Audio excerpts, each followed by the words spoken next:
안녕하세요. 코카의 행복한 주식 투자입니다.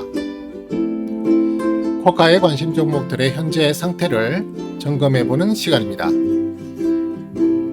우선 오늘의 ADR 지표 점검하고 개별 종목 살펴보겠습니다.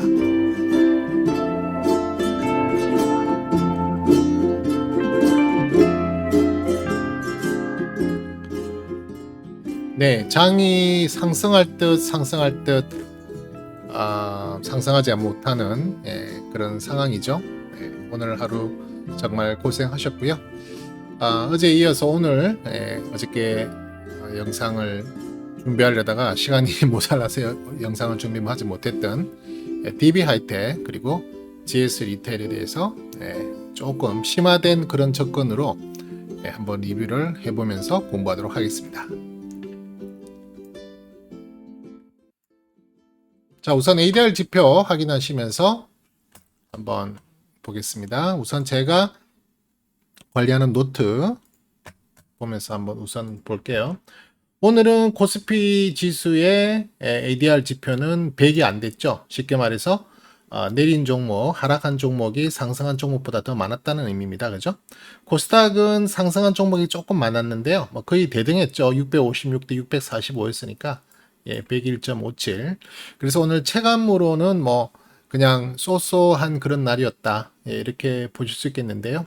전체적으로는 코스피는 조금 하락했고요. 그 다음에 코스닥은 조금 상승한, 둘 다 거의 약보합, 강보합 이런 정도의 수준으로 볼 수 있고요. 지금 추세는 일단 코스피는 조금 돌아서는 모습, 한 4일 정도 추세를 상승하는 기운을 이끌었는데 4일 만에 다시 돌아서는 모습. 그 다음에 코스닥은 조금 좋아요. 코스피보다 5일 연속 상승하는 모습을 보이고 있습니다. 그리고 코스피는 오늘 대형주 종목 위주로 하락을 했기 때문에 좀 크게 지수에 반영이 됐다고 보시면 될 것 같고요.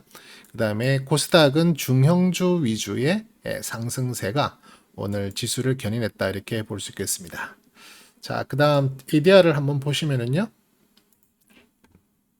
우선 5일 이동 평균을 이용한 ADR을 보시면은 지금 어제도 말씀드렸다시피 이러한 박스권 정도를 형성해서 아래 위 진폭을 만들고 있다 이렇게 볼 수 있는데요. 코스피는 지금 아직 상단에 대한 부분에 대해서는 거의 다 다다랐지만 조금 여유 있게 룸이 남아 있다. 그러니까 실질적으로 ADR은 조금 더 올라갈 가능성도 있다. 물론 정확한 건 아니지만요. 지금 거의 상단 부근에 있기 때문에 내일이라도 하락해도 전혀 이상치는 않습니다. 이상하지는 않습니다.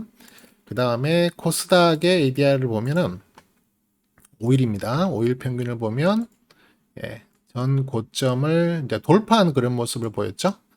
전 고점을 돌파했기 때문에 오늘 코스닥이 코스피에 비해서는 조금 더 좋은 모습을 보였지만 이렇게 5일 평균에 대한 상단 부분을 돌파했기 때문에 이제는 다시 하락을 해도 전혀 이상치 않다. 이렇게 볼 수 있겠습니다.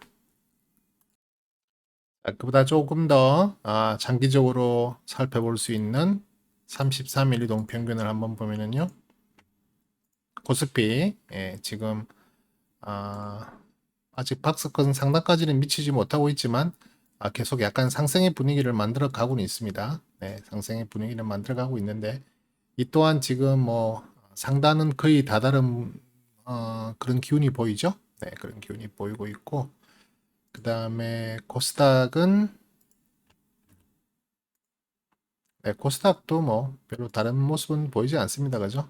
일단 추세는 지금 상승 추세를 보이고 있어요. 상승 추세를 보이고 있기 때문에 이런 상승 추세단이 이 정도까지 올라갈 수 있는 여력은 있다. 그래서 장기적으로는 조금 더 상승의 여력은 있습니다. 따지고 보면은 지수는 좀 이렇게 하락세를 보이는 가운데 물론 고점은 이렇게 하락하는 부분을 보이긴 했어요. 근데 그 하락하는 하락 추세 상단을 지금 돌파했기 때문에 이제 지수도 조금 돌파하는 모습을 보이죠. 지수의 모습보다는 사실상 ADR의 모습이 조금 더 좋은 모습을 보이고 있는 건 사실이기 때문에 사실상 체감하기에는 코스닥을 가지고 계신 분들 또 특히 최근에 제약 바이오 쪽에 많이 고생하셨던 분들은 조금 회복하는 그런 기분을 느낄 수 있는 상태가 아닌가, 네, 그렇게 볼 수 있겠습니다. 자, ADR 차트를 잠깐 보면은요, ADR 차트는 이제 평균이 아니고 1일 ADR을 이렇게 표한 건데요. 1일 ADR 표는 뭐 사실 별로 의미가 없는 게 너무 들락날락 하는 게 많죠. 예, 진폭이 상당히 크기도 하고 어떤 추세를 읽기도 힘들고 또 어떤 박스권의 형태로서의 상황도 해석하는 것이 별 의미가 없습니다. 그냥 뭐 참고적으로 한번 제가 보여드리는 건데요. 그래서 ADR 지표를 평균을 이용하는 이유는 이렇게 데일리로 보면 너무 어떤 규칙성이나 어떤 뭐 추세를 좀 판단하기는 너무 어려운 상황이다. 네, 그렇기 때문에 1일 ADR 지표는 거의 사용을 하지 않습니다. 네. 그 다음에 이제 HTS에서 제공하는 20일 이동 평균을 중심으로 한 선을 한번 보면요. 우선 그래서 제가 어제도 말씀드렸지만 이런 추세선, 그죠? 추세선을 지금 계속 추세단 안에서 놀고 있는데 오늘 이 조금 ADR이 다시 하방으로 방향을 틀었어요. 그래서 사실은 이 상단, 그러니까 하락하는 추세 상단을 돌파하는 것이 상당히 중요한데 그래야 전체적으로 체감할 수 있는 어떤 그 분위기가 좀 호전이 되는데 지금 너무 계속 이렇게 줄줄줄 흘러내리는 기운이 있어서 아마 많은 분들께서 뭐 저 역시도 마찬가지지만 많은 분들께서 조금 지루하고 재미없는 그런 장세가 계속 이어지고 있다. 이렇게 돼서요. 지금 이렇게 떨어지기 시작하는데요. 이게 전 저점 밑으로 떨어지지 않기를 바랍니다. 그래서 여기서 다시 이 정도 선에서 조정받고 다시 한번 상승 시도를 해서 어쨌든 이 하락 추세 상단선을 일단 돌파하는 그런 모습을 우선 한 번은 빨리 보여줘야 된다. 예, 그래야 어떤 상승의 기운을 계속 가지고 좀 더 과감한 베팅도 할 수 있는데 일단 그런 모습이 아니라 조금 안타깝죠. 네, 그리고 코스닥도 뭐 크게 다르지는 않은데요. 코스닥도 지금 이런 하락 추세를 보이고 있다. 하락 추세를 보이고 있고 그 하락 추세에 상승하던 파동이 지금 다시 또 꺾이는 부분이 보이죠? 꺾이는 부분이 보이긴 하는데 살짝 뭐 이렇게 쓴 느낌도 들지만 어쨌든 그 하락하는 부분이 만약에 계속 진행되더라도 전 저점 돌파하지 않고 계속 다시 상승하는 기운을 만들어서 하락단 상승 하락 추세 상단을 돌파하는 그런 모습을 보여야 좀 우리가 그동안 느꼈던 그런 조정세가 끝나는 게 아닌가 이렇게 볼 수 있습니다. 오늘도 사실 수급적으로도 계속 제가 말씀을 드리잖아요. 오늘 또 원달러 환율이 또 이렇게 올랐죠. 0.04 뭐 큰 폭은 아니지만 어쨌든 환율이 좀 안 좋게 올랐고 그 다음에 그러다 보니까 당연히 외국인의 수급이 외국인은 5천억 정도 가까이 순매도를 보였고요. 현물만 판 게 아니라 선물도 팔았기 때문에 사실상 외인들은 오늘 나가는 분위기였다. 그리고 뭐 연기금 뭐 역시 믿지 않았죠. 믿지 않은 것만큼 또다시 오늘 또 2,400억치 순매도를 보였습니다. 계속 이렇게 발목을 잡는 이상 주가가 지수가 올라가기는 쉽지 않을 것 같다. 그러니까 일단은 중요한 건 외국인들의 수급 현황을 일단 확인해야 되고요. 그 다음에 연기금, 그 다음에 투신, 이 정도의 수급을 꼭 확인하면서 걔네들이 일단 본격적으로 최소한 연속 3일, 5일 이상으로 연속 순매수가 들어와야만 지수가 상승하는 탄력을 받는다. 물론 지수가 상승하는 것은 주로 대형주 위주입니다. 그러니까 대형 종목을 가지신 분들이 더 이렇게 체감을 잘 할 수 있겠지만, 그래서 이렇게 꼭 지수만 보는 게 중요하지는 않고요.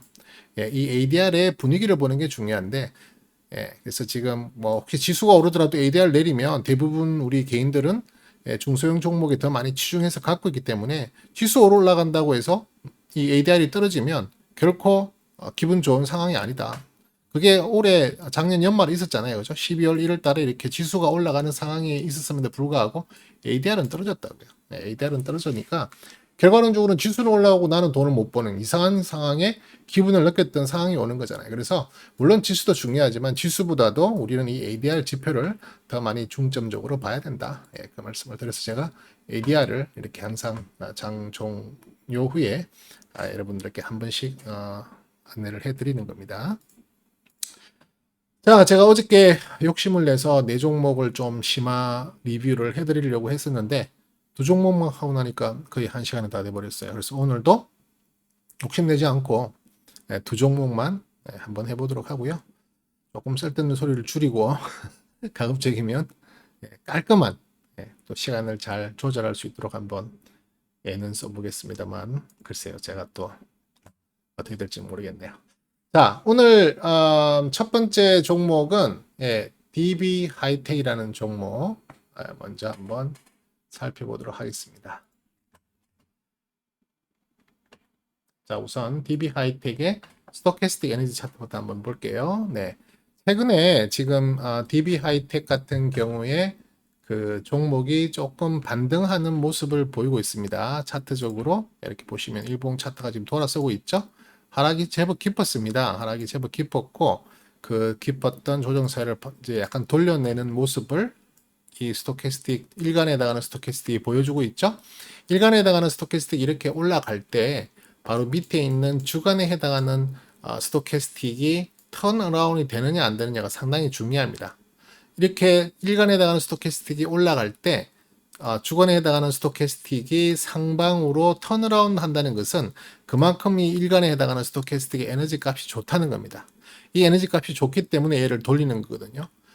정말 문제가 되는 것은 이렇게 하향 추세를 그리고 있는 가운데 일간이 돌리려고 애를 쓰지만 주간에 해당하는 스토캐스틱이 돌아나가지 못하면 결국 다시 재차 일간 스토캐스틱이 하락파가 시작되면 계속해서 연속으로 밀린다는 거죠. 그죠? 네, 그렇게 되는 건 정말 좋지 않은 모습인데 일단은 어느 정도 모양을 돌리려고 하는 모습을 보이고 있다. 네, 그래서 지금 일단 아직 골든이 나지는 못했지만 일단 아주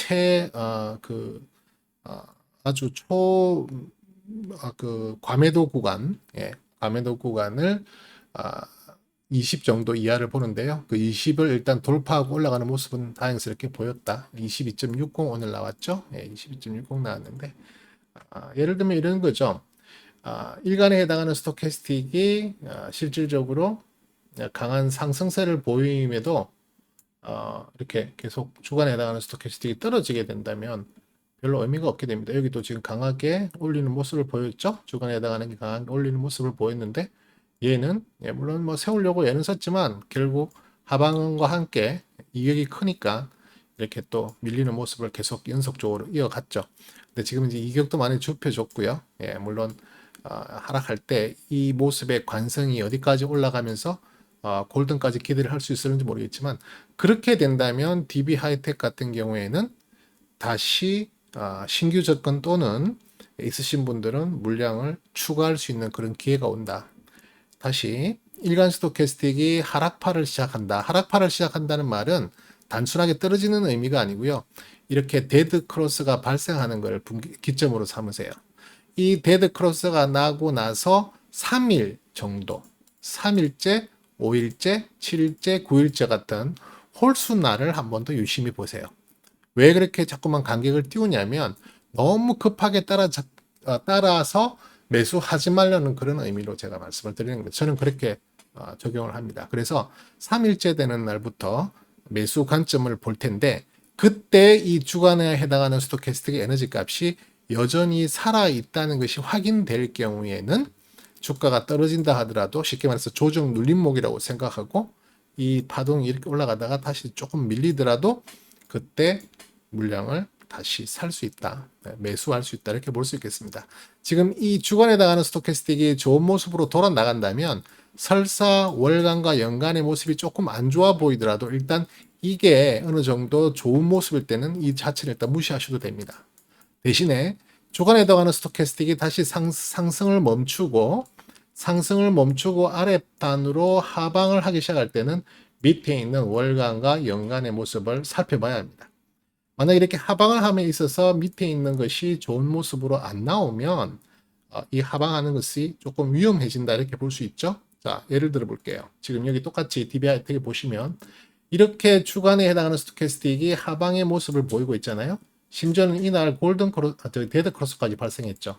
그런데 월간에 해당하는 스토캐스틱은 더 이상 하락하는 모습은 보이지 않고 최소한 행보 내지는 심지어 오히려 상방의 모습을 보기 시작했잖아요. 그죠? 그렇기 때문에 이 주간이 조금 떨어지더라도 월간에 해당하는 스토캐스틱을 믿고 조금 버틸 수 있는 상황이 온다는 겁니다. 그죠? 만약에 이 자체도 계속 하락하는 모습을 보인다면 그 밑에 있는 연간에 해당하는 스토캐스틱을 또 볼 필요가 있겠지만 지금 같은 경우 월간에 해당하는 스토캐스틱이 상방의 모습을 보이기 시작하는 상황이기 때문에 이거 자체는 그렇게 중요하게 안 보셔도 된다. 그렇게 이해를 하시면 됩니다. 그래서 일단 지금 주간에 해당하는 스토캐스틱이 뭐 2, 3일 내로 골든이 나서 이렇게 상방의 모습을 보여준다면 일단 월간이 그렇게 좋아 보이지 않더라도 그렇게 중요하지는 않다. 네, 그렇게 보시면 되겠습니다. 그래서 일단 지금 79까지 올라갔는데요. 이게 79를 이제 80을 넘어서 85, 90까지 가면 주가는 제법 많이 올라갈 겁니다. 그리고 주간에 해당하는 스토캐스틱도 뭐 35단을 돌파하고 거의 50 가까이까지 붙일 거고요. 그렇게 된다면 분명히 이 K 값이 D 값과 골든이 나면서 이격이 좀 나기 시작할 겁니다. 점점 갈수록 이격이 커지겠죠. 물론 이제 그 다음부터 다시 D 값도 돌아 나가는 모습을 보이겠지만 그때 일간에 해당하는 스토캐스틱이 조정받을 때 매수, 그죠? 대충 아시겠죠? 이 스토캐스틱의 에너지의 그 상관관계를 보시는 방법을. 네. 지금까지 계속 이렇게 떨어지는 구간에서는요. 여기가 뭐 아무리 조정받고 뭐 하더라도 절대 진입하면 안 되는 자리가 되는 겁니다. 여기 진입하면 할수록 계속 물리게 돼요. 네. 계속 물리게 되는 그런 차원이기 때문에 이제는 그 모습이 심지어는 과매도권, 초과매도권을 한번 들어갔다가 지금 다시 살아나오는 모습이잖아요. 이렇게 한번 조정을 깨끗하게 한번 받고 올라오면 여기에 많은 손절 물량이 나갔을 거라고요. 그래서 어떻게 보면은 신규 진입한 매물들이 있고 원래 오래 전부터 고점에서 물려있는 그런 매물들은 여기서 많이 손바뀜이 일어났을 겁니다. 많이 손절 치고 나갔다는 거예요. 그러면 이렇게 올라갈 때 이 부분에서 주식을 매매했던 사람들이 사실은 들어온 지 얼마 안 된 사람이기 때문에 들어온 지 얼마 안 되는 사람들은 또 그렇게 금방 손절을 안 치거든요. 네, 그렇기 때문에 지금 이렇게 올라갈 때는 조금 더 가벼운 마음으로 올라갈 수는 있다. 네, 그렇게 볼 수 있겠습니다. 지금 말씀드린 거는 철저히 기술적인 이야기입니다. 그죠? DMI 지표 보시면은 오늘 그동안 안 좋았던 모습, 쉽게 말해서 D 플러스 값이 D 마이너스 값 밑에 있었잖아요. 빨간색 선이 파란색 선 밑에 있었는데 오늘 골든을 내는 모습을 보였습니다. 네, 골든이 난 게 이틀째죠. 예, 어제 골든이 났고요. 오늘 이틀째 올라가고 있는 모습입니다. 그죠? 그래서 일단 DMI 지표상으로는 좋은 모습이 형성되고 있다. 이제 그 다음부터 일어나야 될 일은 당연히 D 플러스 값은 상방을 보여야 되고 D 마이너스 값은 대칭적으로 하단으로 펼쳐져야 되는데 그건 뭐 당연히 D 플러스가 올라가면 D 마이너스가 내려오는 게 일반적이니까요. 거의 대칭의 모습을 보이니까요. 단지 여기서 이제 이 ADX 값이 초록색 값이 턴 어라운드 하는 모습이 빨리 나와줘야 됩니다. 그래야만 이 D 플러스 값의 상승이 의미 있게 해석이 될 수 있거든요. 그래서 일단은 이 부분이 지금 이제 어떤 턴어라운드의 그런 시점이 될 수도 있겠다. 그런데 이제 이게 지금 아직까지는 언제든지 D 플러스 값이 꺾여 내려가고 D 마이너스 값이 올라올 수 있는 그런 상황으로 다시 데드 크로스가 날 수 있는 상황이기 때문에 지금은 좀 상당히 주의 깊게 살펴봐야 될 필요가 있다. 이렇게 말씀을 드릴 수 있겠습니다. 그리고 차트적으로 보면 일간 차트 같이 한번 보실게요. 네, 일간 차트적으로 보면은 지금 이렇게 이런 지금 추세선, 그죠? 하락 추세 파동이 지금 이어지고 있잖아요. 지금 거의 2월, 1월 거의 말경부터 시작해서 계속 이렇게 추세단을 만들어 버렸어요. 하락 추세단 이미 만들어졌고요. 하락 추세단에 하단선, 그 다음에 하락 추세단의 상단선이 만들어지고 내려오고 있단 말이에요. 근데 주가가 지금 반등을 하고, 그죠? 반등을 하고 어디까지 올라갔냐 하면은 하락 추세 상단선까지 올라갔어요. 지금 딱 그 저항 자리에 만났죠.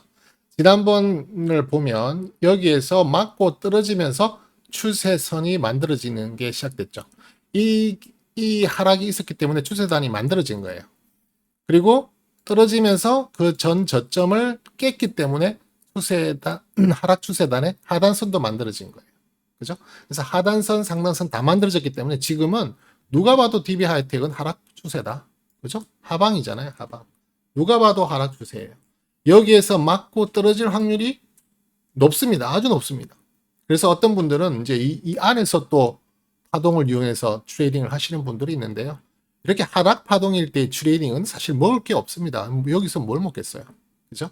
먹을 게 없으니까 이런 건 정말 좋은 전략이 아니고, 일단 중요한 것은 내일 또는 내일 모레 안에 이 하락 추세의 상단선을 뚫고 올라가 주는 모습이 나와야 됩니다. 그래야 최소한 이 하락선에 한번 멈추는 그런 파동이 시작되는 게 아닌가 하는, 또 이런 새로운 파동의 자리를 모색해 볼 수가 있다는 거죠. 이런 식의 상승, 이제 재반등 파동을 한번 모색해 볼 수 있는 시작이라도 될 수 있다는 거죠. 그래서 여기 선을 돌파하는 것이 상당히 중요하다. 기술적으로 그렇죠. 지금 딱 그 일목균형표 상에, 여기 일목균형표의 구름대 보이시죠? 지금 이제 구름대 밑으로 살짝 벗어났다가 다시 구름 안으로 들어갔습니다. 구름 안으로 들어갔는데 이 부분에 이제 상당히 많은 매물대를 통과하는 중이니까 올라가기가 쉽지 않을 거예요. 그죠? 올라가기 여러 가지 매물대들이 해치고 올라가야 되는 상황이기 때문에 정말 강한 거래량이 나와서 거래 대금이 나오고 정말 좋은 수급이 붙어주면서 확 올라가 주면은 이것도 뚫고 올라가는 게 문제가 아닌데, 지금 그런 단계로는 보이지 않는다. 그래서 이 부분을 과연 뚫어낼 수 있을까라는 게 좀 의문스럽습니다. 또 하나, 지금 후행스팬, 일목균형표의 후행스팬이 지금 위치가 여기쯤인데요. 이게 이 캔들 있잖아요. 이 캔들단, 쉽게 말해서 가격대, 이 가격대도 사실은 강한 저항, 강한 매물대입니다. 이 후행스팬이 이 매물대를 뚫고 올라가야 되는 부담감이 있어요. 사실 쉽지 않습니다. 이 매물대를 만나면 다시 밑으로 떨어질 확률이 위로 뚫고 올라갈 확률보다 훨씬 더 많습니다. 그죠? 그럼 이렇게 올라갔을 때 다시 맞고 떨어질 가능성이 있다는 거예요, 후행스팬이. 그나마 아직 다행인 것은 후행스팬은 아직 구름대 위에 있기 때문에 정말 최악의 경우는 아니지만, 심지어 이게 더 떨어져가지고, 조금 차트를 키워볼게요. 심지어 이 후행스팬이 여기 캔들단에 매물대를 뚫지 못하고 다시 밀려서 이 구름대 지지를 받지 못하고 밀려 내려간다면, 그때는 정말 큰 하락 파동으로 계속 줄줄줄 내려갈 가능성이 많다. 물론 밑에 241선을 한번 마지막으로 기대해 볼 수 있겠지만, 이 241선마저도 무너지게 된다면 정말 하염없이 흘러내릴 수 있는 게 바로 이 DB하이텍의 현재 차트 모습이다. 그래서 정말 앞으로 2, 3일이, 오늘도 사실은 제가 이거 정말 잘 뚫고 올라가기를 바랬는데요. 사실 장 분위기가 안 좋다 보니까 뚫지 못하고요. 이렇게 도청이 딱 나와버렸습니다. 그렇죠? 십자가 모양이 딱 나왔죠. 네. 뭡니까 십자가? 캔들에서 십자가의 의미는요, 윗방향으로 올라가려는 힘의 세력과 아랫방향으로 내려 꽂으려는 힘의 세력이 팽팽하게 맞섰다는 겁니다. 결국 무승부가 됐다는 거예요. 그죠? 무승부가 됐다는 거예요. 물론 뭐 종가상으로는 오늘 갭으로 시작했기 때문에, 떠서 시작했기 때문에 이렇게 양봉을 만들어냈고, 전일 대비 1.23%의 상승을 보이긴 했지만, 오늘 하루만 놓고 보자면, 오늘 하루만 힘을 딱 놓고 보자면은 정말 팽팽한 힘겨루기가 있었다. 거래량도 어제 대비 조금 하락하긴 했지만 그래도 20일 거래 대금을 돌파했잖아요. 그렇게 작은 거래 대금도 아니었다. 상당히 전쟁이 오늘 치열했다는 겁니다. 눈치 보기가 격렬했다. 이렇게 볼 수 있거든요. 일단 20일 이동 평균선을 어제 뚫어줬고요. 그죠? 이게 상당히 좋은 의미입니다. 예, 뚫어줬고 오늘 그 21선을 지켰다는 것까지는 좋게 평가를 하는데, 이 추세선, 하락 추세선의 상단 부분을 뚫지 못했다는 것이 조금 아쉽다. 그래서 내일이라도 요 하락선을 뚫고 올라가고요. 뚫고 올라가서, 그죠? 올라가서 계속 가준다면 가장 좋고요. 이렇게 계속 가준다면 가장 좋고요. 아니면은 밀리더라도 이 추세 하락단을 지지를 받는, 그죠? 지지를 받는 상황이 된다면 다시 반등해서 올라갈 확률이 많아진다. 네, 그렇게 볼 수 있거든요. 그래서 그 부분들을 앞으로 한 2, 3일 동안 잘 지켜볼 필요가 있다. 이게 현재 DB하이텍이 가지고 있는 기술적 분석입니다. 자, 그러면 DB하이텍 매출, DB하이텍의 영업이익 어떨까요? 실적이 어떨까? 그죠? 제가 이제 심화 리뷰를 하기 때문에 기본적인 것을 한 번 더 타치를 하는 겁니다. 자, 여기 제가 선을 잔뜩 그어놨는데요. DB하이텍의 주간 차트입니다. 주간 차트에 제가 이렇게 특정 주가들을 많이 그어 놓는데요. 지금 보시면 여기 적혀 있죠. 현재 이 적정 주가는 올해 2021년이 아니라 내년 2022년에 적정 주가를 끌어왔습니다. 왜냐하면 올해 적정 주가, 2021년의 적정 주가는 42,500원대입니다. 이미 올해 초에 그 목표액을 달성해 버렸어요. 그죠? 작년부터 DB 하이텍의 시세가 좋게 많이 나면서 42,514원이라고 하는 올해의 목표액도 이미 적정 주가도 이미 돌파를 해버렸고요. 심지어는 올해의 적정 주가 상단 밴드인 52,538원도 돌파를 해버렸습니다. 그죠? 돌파를 했고 아주 초과열 상태로 들어갔다는 겁니다. 이 선을 뚫고 올라갔을 때는 그때는 이제 물음표를 달아야 돼요. 이거 괜찮은 거야? 정말 괜찮은 거 맞아? 정말 위험하지 않겠어? 그런 정도의 수준으로 과매수권으로 초초 가매수로 들어간 겁니다. 언제든지 꺾여 내려와도 전혀 이상치 않은 그런 상황이다. 이렇게 볼 수 있거든요. 지금 그런 상황으로 이어져 있었습니다. 그러다 보니까 실적 자체를 2022년 거, 그러니까 내년의 실적까지 끌어와 봤습니다. 내년의 실적을 끌어왔을 때 보니까 49,075원이 2022년 내년의 적정 주가입니다. 그 다음에 내년의 적정 주가의 상단 밴드조차도 6만원, 6,600원으로 계산이 돼 나가거든요. 그러면 벌써 올해 내년에 정말 올라가면 야 이상하게 정말 심하게 올라갔구나 할 만큼 올라갔던 66,600원을 돌파했기 때문에 올해뿐만이 아니라 내년의 실적조차도 다 달성을 해버린 거예요. 여기에서 주가가 더 떨어진다? 절대 이상하지 않습니다. 왜? 그 이상의 퍼포먼스를 보여줬기 때문인 거죠. 그죠? 자, 그렇다고 해서 그럼 여기 이제 여기에 부닥쳤으니까 계속 떨어진다? 주가는 그렇지 않죠. 반드시 어떤 파동을 만들면서 뭐 밑으로 가든 파동을 만들면서 위로 가든 파동이라는 게 나오는 겁니다. 그죠? 그래서 이 구간대에 지금 많이 물려 있으신 분들이 있을 수 있다. 그죠? 이 구간대에 많이 물려 있으신 분들이 있을 수 있기 때문에 이 구간대에서 물려 있는 분들이 이 상승 구간대에서 어떤 식으로든 비중을 줄이는 방법을 한번 모색해 보는 것이 어떨까? 물론 더 올라갈 수는 있어요. 지금 여기 보면 74,000원은 컨센서스, 그러니까 정권사들의 컨센서스 평균입니다. 정권사들의 목표치예요. 정권사들은 74,000원까지도 보고 있습니다. 적정 주가를. 저는 지금 66,600원 이상으로 가면 정말 과열권이라고 생각하고 있는데 정권사들은 74,000원까지 보고 있기 때문에 74,000원까지 간다고 해서 문제가 될 수는 없죠. 그러니까 충분히 그럴 수 있는 개연성은 있다. 하지만 분명한 것은 지금 이 DB 하이텍 2022년의 실적까지 끌어온 상태에서의 이 적정 주가는 너무너무 고점이 아닌가 이렇게 볼 수 있죠. 자, 그렇다면 2022년 내년도의 적정 주가니까요. 그렇다면 2023년의 적정 주가는 어떻게 될까? 2023년의 적정 주가까지도 끌어온다면 더 올라갈 수 있다고 판단할 수 있을까? 2023년까지 가져갈 수도 있다면 적정 주가가 지금 위치보다 더 높을까?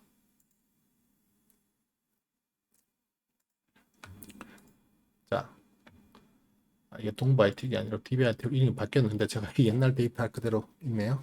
근데 동부 하이텍이 아니고요. DB 하이텍으로 바뀌었습니다. 이름이. 자, 지금 2020년 실적 발표를 이제 3월 초에 했는데요. 컨센서스가 영업이익이 2,600억대였는데 막상 열어보니까 2,393억이었어요. 예, 따지고 보면 어닝 쇼크가 났습니다. EPS가 4,200원이었는데 3,730원. 이것도 거의 어닝 쇼크 수준으로 났습니다. 매출액은 거의 뭐 큰 차이가 없었죠. 9,379억이 매출액의 컨센서스였는데 뚜껑을 열어보니까 9,359억, 뭐 거의 비슷한 수준이었죠. 다시 말해서 2020년에 실적 성장을 52%, 2019년 대비 52% 상승할 것이라고 예상을 하고 있었는데 막상 뚜껑을 열어보니까 37억이 나왔던 거죠. 그죠? 그 부분에 대한 어떤 실망 매물의 영향이 물론 뭐 DB 하이텍 그 시스템 반도체 그 섹터들이 업종 섹터들이 다 같이 내린 건 맞지만 이 DB 하이텍 이 자체 종목 하나만 보더라도 충분한 개연성이 있다. 주가가 흘러내렸을 개연성이 있다는 거예요. 2020년이 너무 오버퍼폼 된 거예요. 왜냐면 2020년이 실적이 좋을 거라고 믿고 막 올라갔었는데 막상 뚜껑을 열어보니까 그렇지 않았다는 겁니다. 어닝 쇼크가 났다는 거예요. 그렇게 되면 당연히 주가가 밀릴 수 있는 개연성은 있다는 거죠.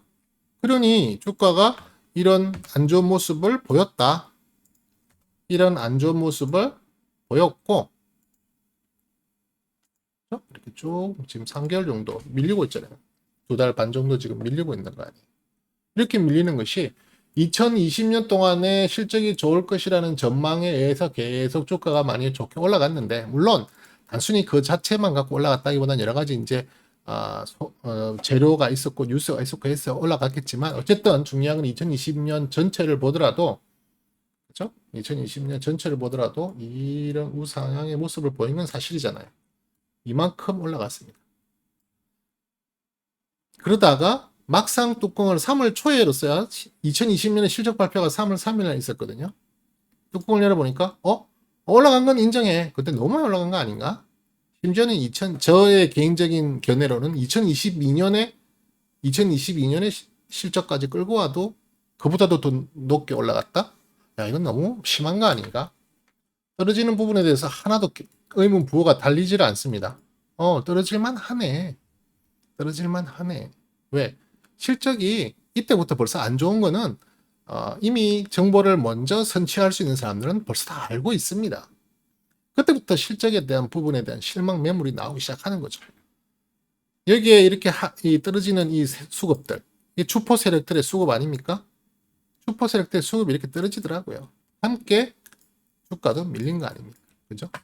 가지고 계신 분들 안타까운 부분이긴 하지만 일단은 지금은 어떤 식으로 기술적 반등을 만들어주고 올라가는 동안에 물량을 정리할 수 있을까를 한번 고민해 봐야 되는 단계가 아닌가.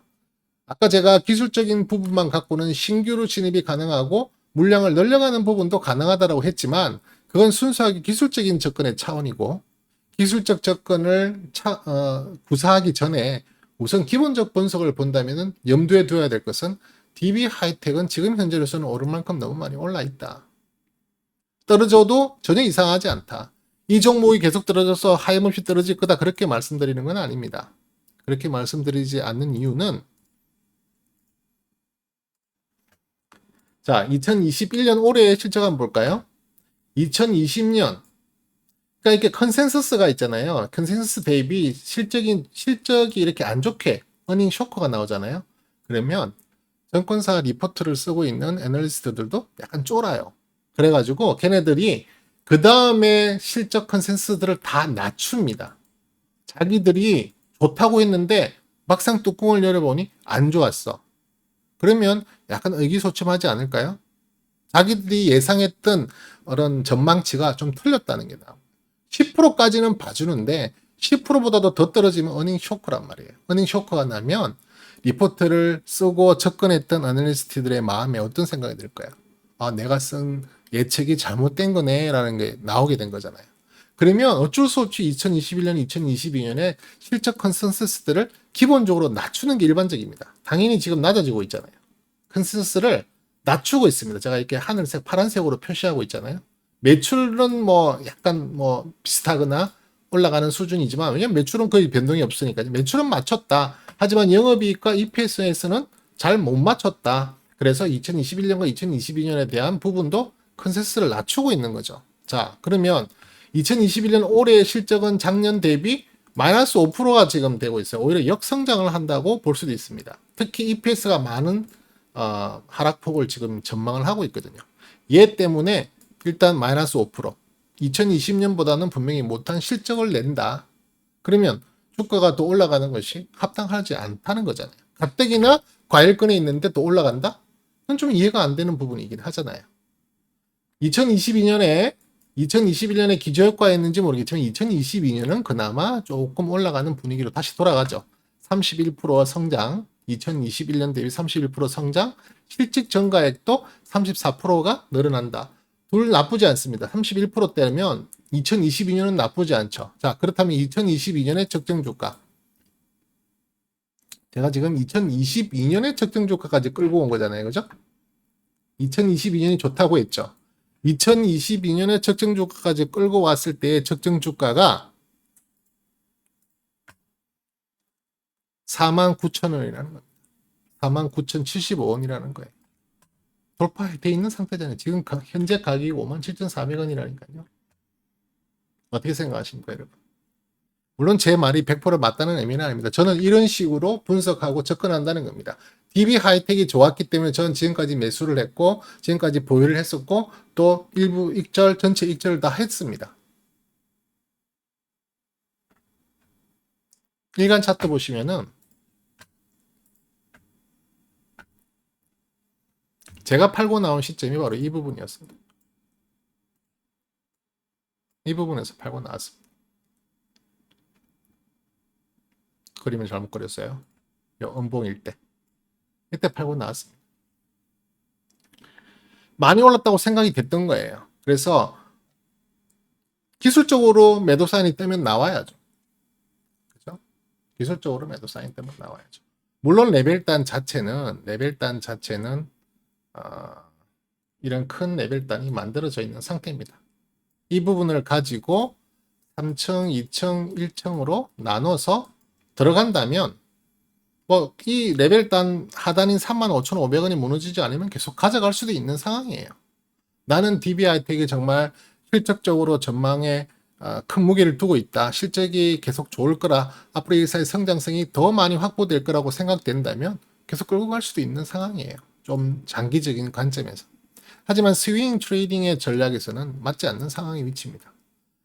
2023년에 실적이 곧 나올 거예요. 2023년의 실적이 아마 뭐 한 달 이내로 나올 겁니다.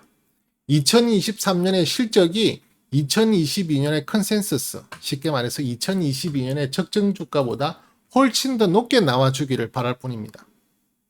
그렇다면 지금 적정 주가로 예상하고 있는 49,000원대가 뭐 한 7만원 선, 8만원 선, 9만원 선까지도 올라가 준다면 2023년에 실적이 너무 좋게 컨센서스가 나와서 그러면 계속 갈 수도 있는 또 희망을 가질 수가 있는데 아직까지는 그럴 단계가 아니고 조금 더 지켜봐야 될 단계가 아닌가. 그런 측면에서 지금은 주간 스토캐스틱이 올라가는 상황이 발생하고 좋은 조정 기운이 나온다면 저는 신규 접근한다는 그런 의미보다는 이미 있으신 분들이 물량을 털고 나올 수 있는 좋은 기회, 우리가 소위 말하는 물타기라고도 볼 수 있죠. 비중이 물론 많지 않으신 분들, 비중이 너무 꽉 차 있으신 분들은 여기에 모험 걸기는 좀 위험합니다. 손절을 하시더라도 어느 정도 그러니까 어느 정도 반등의 부분에서 다시 하락 파동이 나올 것 같은 주간 스토캐스틱 이야기입니다. 이게 올라갔다가 다시 하락 파동이 나올 부분쯤에서는 물량을 덜어내시는 게 어떨까 라는 생각을 말씀을 드리는 겁니다. 아시겠죠? 주간 차트 다시 보시면은요. 자, 제가 그어둔 선이 피보나치 선이 있잖아요. 피보나치 선이 지금 이렇게 연두색 점선으로 되어 있는 게 피보나치 수열입니다. 피보나치 수열입니다.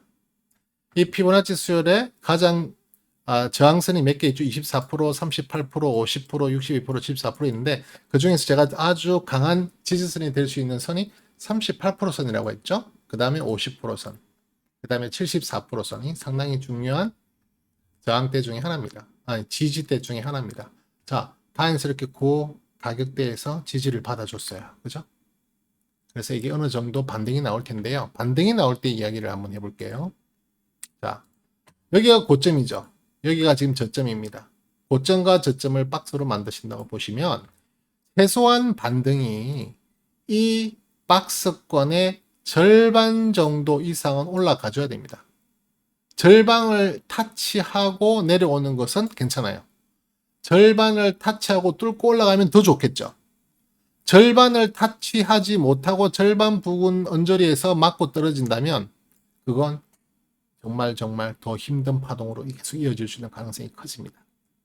여러분들이 계속 이 DB하이텍의 희망을 갖기 위해서는 이번에 이 상승파가 최소한 지난번 고점과 이전 저점의 중간 정도 부분, 약 금액적으로는 대충 한 6만원, 6만원 500원 정확하게 계산해 볼까요? 정확하게 이 고점이 얼마냐 했냐면은 74,300원이었어요. 그죠? 제가 지금 계산기를 두드립니다. 여기 저점이 48,900원이잖아요. 네. 그 중간값이 61,600원이네요. 네. 선을 하나 그어볼까요? 61,600원. 최소한 이번 상승 파동이 계속 연결된다면 이 61,600원 언저리를 뚫고 꺼지더라도 이 61,600원을 장중이라도 돌파해야 된다는 겁니다. 그렇지 않고 이게 대밀린다면, 그리고 그 대밀리는 파동이 지난번 저점도 지켜주지 못하고 내려간다면 계속 이런 하락파가 이어질 가능성이 커진다. 정말 중요한 지금 어떤 상황에 돌입해 있다. 기술적 이야기입니다. 예. 기술적 이야기를 제가 부정적으로 자꾸 하는 이유는 제 선입견에는 이 실적 대비 지금 주가가 너무 올라갔다는 게 계속 마음에 깔려 있다는 거예요. 예, 그렇게 깔려버리니까 기술적 분석을 좋게 보려 하다가도 잠깐만 소극적으로 변하게 되는 거죠. 그죠? 그렇게 가야 또 되는 거고. 왜냐면 리스크 관리해야 될 거 아니에요. 무조건 이 종목 좋다고 이렇게 고점이 물려서 떨어질 때 이만큼 떨어질 수도 있는 건데, 올해 2022년에 하단 밴드가 얼마냐면요, 28,000원이에요. 2022년에 실적을 바탕으로 한 그 적정 주가 하단 밴드가 28,000원이라니까요. 28,000원까지 떨어질 수 있다는 거예요. 여기까지. 그러면 도대체 얼마를 또 손해를 봐야 돼요? 지금부터 50%또 빠져야 돼요. 리스크 관리 하셔야 되죠. 보유하고 있으신 분들은 조금 면밀하게 잘 생각하셔야 되는 상황이다. 아유, 나 이거 무조건 장투할 거야. 장투하셔도 되죠. 시간 많고 돈 많으시면. 언젠가 올라갈 수도 있겠죠. DBA 하이텍이 망한 회사가 아니라 이 시스템 반도체 또 그 반도체 파운드리에 대한 그 업황이 계속 좋아질 건 분명하거든요. 하지만 분명히 어느 정도의 조정파는 분명히 나올 가능성이 있다. 여기서 좋게 틀고 나올 수 있는 방법을 한번 모색해보자. 그리고 2023년에 실적 컨센서스를 한번 기다려보자. 2023년에 실적 컨센서스가 정말 좋게 나온다면 또 한 번 상승을 기대해 볼 수 있겠죠. 그죠? DBI 하이텍 정말 좋았던 종목이었잖아요. 자, 다음 종목 한번 볼게요. 다음 종목은 GS 리테일입니다.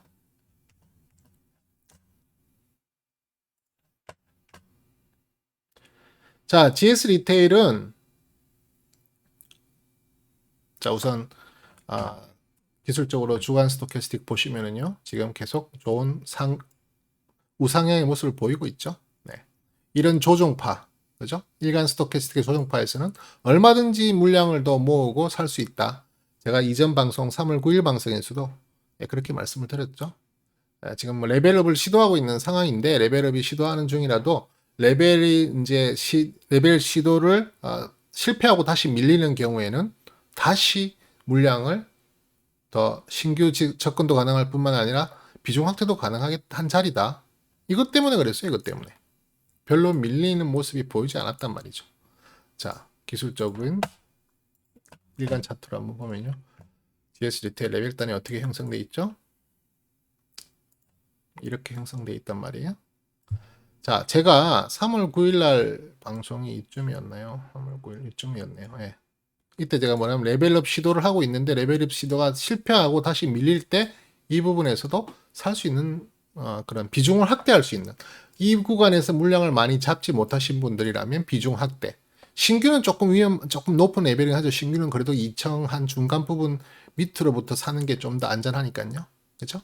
네, 그렇게 말씀을 드렸던 게 기억이 나는데, 어쨌든 지금 현재 계속해서 레벨업을 시도하고 있습니다. 아직 레벨업이 완성된 건 아닙니다. 조금 더 올라야 레벨업이 돼요. 조금 더 올라야 레벨업이 되는데, 지금 보시는 바와 같이 상승 추세선이 만들어져 있잖아요. 그죠? 이런 상승 추세선이 이렇게 만들어져 있죠.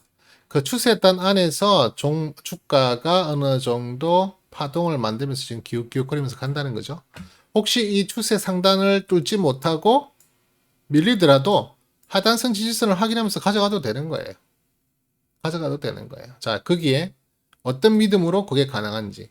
물론 기술적으로 봤을 때 주간에 해당하는 스토캐스틱이 계속 이렇게 올라가는 모습이 유지된다면 계속 고고요. 그죠? 뭐 어느 정도 조정이 또 나올 수도 있겠지만, 그때는 또 물량을 좀 줄였다가, 그죠? 다시 상승의 파동을 만들어 준다면 또다시 비중을 늘리고 하는 그게 바로 스윙이 되겠죠. 자, 그 상황에서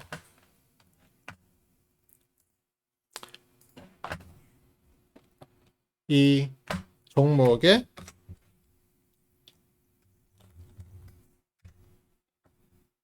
기본적 분석을 한번 해보실까요? 2020년 실적 발표가 2월 8일에 있었는데요.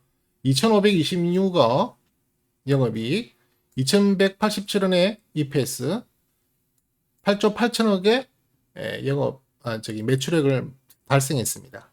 사실은 뭐 조금 떨어진 부분도 있고 약간 상승한 부분도 있는데 정보사들이 전망했던 컨센서스에 크게 틀리지 않는 10% 플러스 마이너스 10%의 수준은 아니었어요.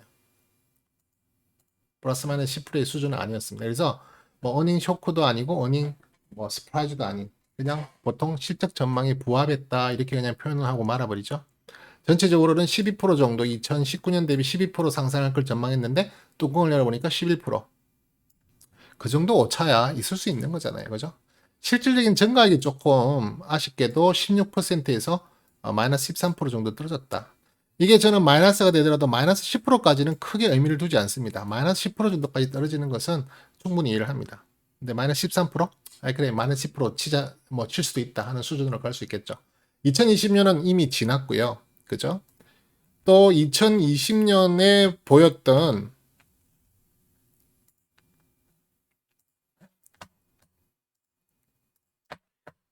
차트를 볼까요? 2020년에 보여줬던 GS 리테일의 주가가 사실 그렇게 좋은 퍼포먼스를 못 보여줬습니다. 이게 2020년 구간인데요. 코로나 때문에 출렁했다가 그에 대한 급반등이 한번 나왔죠. 다른 종목들은 계속 차고 올라간 종목들이 대부분이었는데 GS 리테일은 그렇지 못하고 다시 하락 파동을 이었고요. 10월달 정도 돼서야 서서히 지금도 서서히 아주 천천히 상승 추세로 돌려내놓고 있는 모습입니다. 뭐 코로나 영향이라고도 볼 수 있겠고요. 뭐 여러 가지 이유들이 이제 분석이 되겠지만 2020년의 실적이 그렇게 이뻐 보이지가 않잖아요. 지금 아까 제가 보여드렸던 이 노트 상에 봐도 11% 성장? 물론 뭐 적자보다는 낮지만 2019년에 20% 그에 비해서는 절반의 성장으로 보이고 있다는 거죠.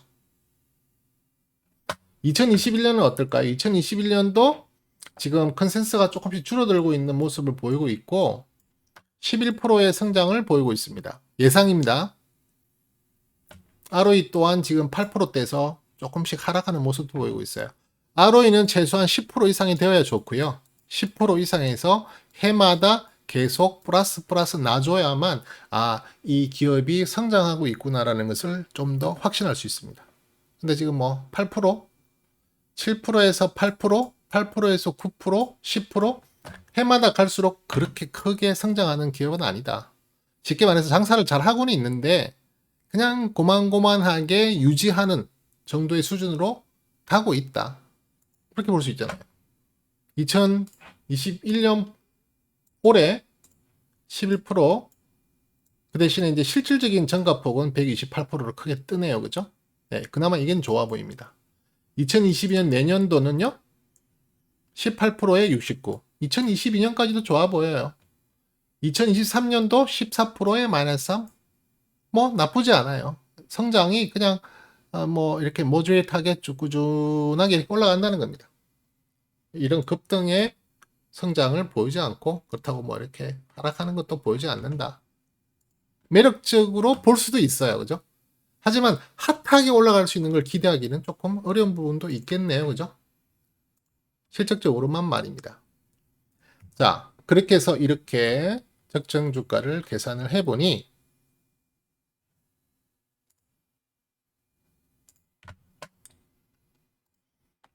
주봉 차트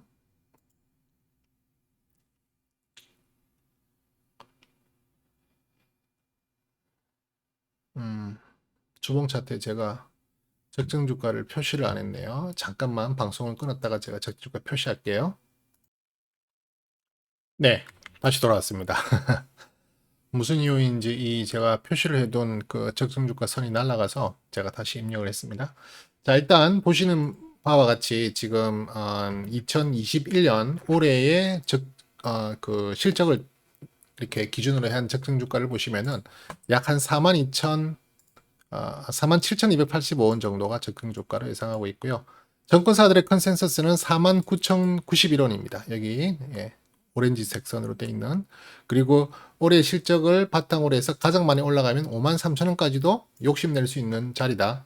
53,000원 이상 올라가면 아까 말씀드렸던 DB 하이텍처럼 좀 심한데 계속 물음표를 달아도 될 그런 상황이라는 거죠. 그죠? 그 다음에 하단선은 37,517원입니다. 쉽게 말해서 2021년 올해는 37,517전을 저점으로 47,000원으로 갈 확률이 많고 47,000원에서 오버퍼폼이 된다면 정권사들의 실적 목표인 49,000원, 심지어는 53,000원까지도 갈 수 있는 여력이 있다. 상방의 룸이 되게 많죠. 실적이 쉽게 말해서 2016년, 17년, 18년 이럴 때 19년 이런 부분에 대한 실적이 잘 반영이 안 됐던 것 같아요. 그러다 보니까 지금 실적 전망이 대체적으로 실적 전망 대비 주가가 대체적으로 많이 하향되어 있는 모습이다. 쉽게 말해서 저평가되어 있는 부분이다 볼 수 있는 겁니다. 자, 그래도 최소한 2021년의 실적 전망, 2020년에 저점 밴드가 33,540원이었거든요. 2020년 수준에서 33,540원 미치면 정말 좀 싼 구간대로 갔던 거고 올해도 37,500원 밑으로 가는 것은 정말 많이 싼데 왜 그럴까를 할 수 있는 수준이기 때문에 지금 가격대가 그 부분이라는 겁니다. 그래서 GS 리테일은 지금 이게 상승이 계속 쭉 되고 있는 모습을 보이더라도 제 기준에서는 여전히 싼 구간이다. 여전히 싼 구간이다. 최소한 작년에 실적 전망치였던 컨센서스에 해당했던 그 적정 주가였던 42,273원까지는 가야 되지 않을까요? 그보다 더 올라갈 수도 있겠죠. 왜? 적정 주가가 그 위에 형성돼 있으니까. 47,000원에 형성돼 있다니까요. 47,000원까지는 무리 없이 가도 전혀 이상한 상황이 아닌 거예요. 거기에 지금 상황에서 이렇게 기술적으로 받쳐준다면 GS 리테일은 좋은 방향으로 끌고 갈 수 있지 않을까 하는 겁니다. 그래서 지금 파동상 지금 일간에 해당하는 스토캐스틱이 제법 많은 높은 위치까지 올라갔죠? 다시 꺾어지는 상황에서 주간 스토캐스틱을 살펴보면서 새로 신규 진입한다거나 물량을 더 늘릴 수 있는 그런 구간도 볼 수 있다는 겁니다. 단지 이것만 보고 한다기보다는 그죠? 어떤 차트의 그 위치, 레벨단의 위치를 보고 가야 되는 거죠. 지금 이 레벨이 더 이상 올라가지 못하고 레벨업을 실패하고 떨어진다면 그죠? 이 부분에서 이때 사모았던 물량은 좀 익절해도 됩니다. 왜 이걸 뚫고 내려가면 최소한 2층, 그러니까 3층 바닥까지는 밀릴 가능성이 많거든요. 그때 물량을 다시 또 주워 담아도 되니까. 그죠? 아니면 레벨업으로 들어가 준다면 만약에 절대 매매를 하시면 안 되죠. 어디까지 올라가냐 지켜보는 구간으로 들어가는 겁니다. 그리고 나서 레벨업이 끝나고 레벨 스테이 구간에서 그때 가서 또 매수할 수 있는 부분을 찾아봐야겠죠. 그래서 일단 GS 리테일 같은 경우에는 아까 우리가 봤던 DB 하이텍에 비해서는 상당히 더 좋은 위치에 있다. 그렇게 볼 수 있겠습니다. 그래서 일단 DMI 지표를 봐도 지금 D 플러스, D 마이너스 자리로 위치차를 잡고 있고요. 그 다음에 가운데 있는 ADX 값도 상방을 보이고 있잖아요. 그죠? 아주 이상적인 모습을 보이고 있다. 그리고 수급도 나쁘지 않다. 지금 최근에 올라가고 있는 주가의 상승은 외인들과 기관들의 매수세로 인한 주가 상승이다. 이렇게 놓고 본다면 나쁘지 않은 모습이죠. 자, 그렇게 해서 어저께 제가 욕심을 내서 네 종목을 하려고 했던 걸 세상에 오늘 이 두 종목도 50분이 걸렸네요. 아이고 참. 그러니 어제 네 종목을 했으면은 2시간이 걸렸겠네요. 정말 죄송합니다. 타임 매니저먼을 이렇게 못해서.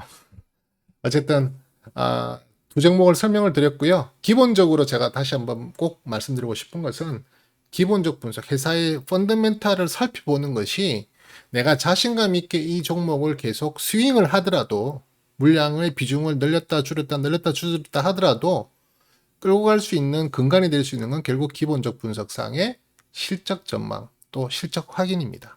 그 자체만 계속 최소한 1년에 4번, 분기에 한 번씩만이라도 철저하게 분석하고 가준다면 장기 투자할 수 있는 거예요.